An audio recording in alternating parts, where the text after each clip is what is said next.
Hello, welcome back to another lesson in music theory. Today we're going to talk about scales. Let's get right into it. In our Western musical system, sounds move by small steps. We call those steps whole steps or tones and half steps or semitones. There is a lesson linked in the description if you want to know all about that. If you start at E, for example, on the keyboard or the staff, and we start moving.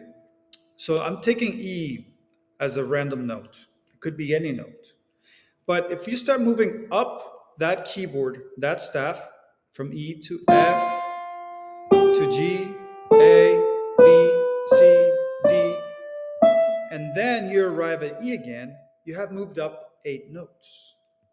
Now, the distance between any two notes with the same name, in this case, E at E, is called an octave because they are 8 notes apart. Let's count that. 1, 2, 3, 4, 5, 6, 7, 8. So once you arrive at the eighth note, you will arrive at the same note but one octave higher. That is 8 notes above.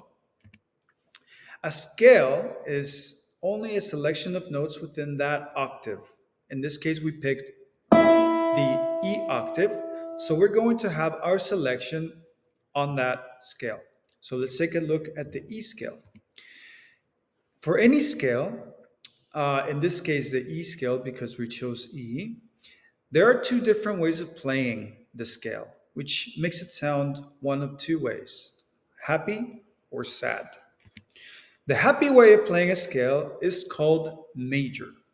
Now, the way I remember this is major is a capital M, so happy, big, whatever you want to call it. So let's listen to a major scale and then talk about it a little bit. The scale starts at E, this one, right? Because we picked E as our starting note. So we play E, then we go to F sharp, G, A, B, C sharp, D sharp, E. I will play that for you again. That sounds rather happy. The second way of playing the scale is the sad way, which is called minor. And you can spell that with like lowercase m. And we're going to play the minor scale so that you can hear again the difference between majors. So I'll play the major one more time. Now let me play the minor for you, starting at E, F sharp, A, G, A, B, C sharp, D sharp, E. Now, let me play that for you a little bit faster so you can appreciate it. Okay, now major scales sound happy and minor scales sound sad. Now let's listen to both scales back to back. Major, happy, minor, sad. Now, I will explain this in the next video where I talk about major and minor scales, but there's two ways of playing the minor scale. The first one is this, and the second one is this.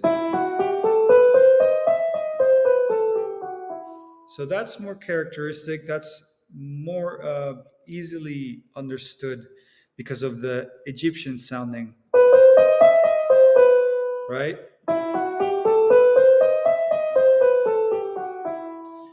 Anyway, let's see if you can distinguish a couple of scales that I would be playing for you. Tell me if they are major or minor, happy or sad. Ready? First scale.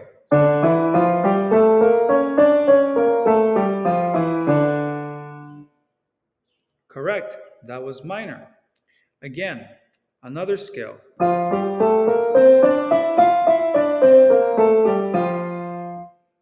Correct, that was major. Sounds happy. What about this one?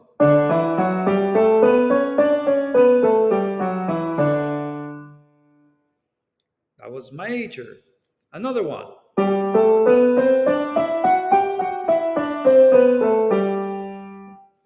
That was major as well. What about this one?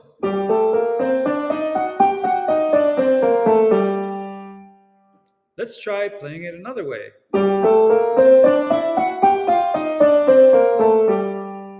Yeah, Yes, it was a minor scale. I hope you understood by now what major and minor scales are. Stay tuned for the next coming videos in which I will teach you how to build your own major or minor scale starting from any note on the keyboard. In the meantime, study hard, and I'll see you on the next one.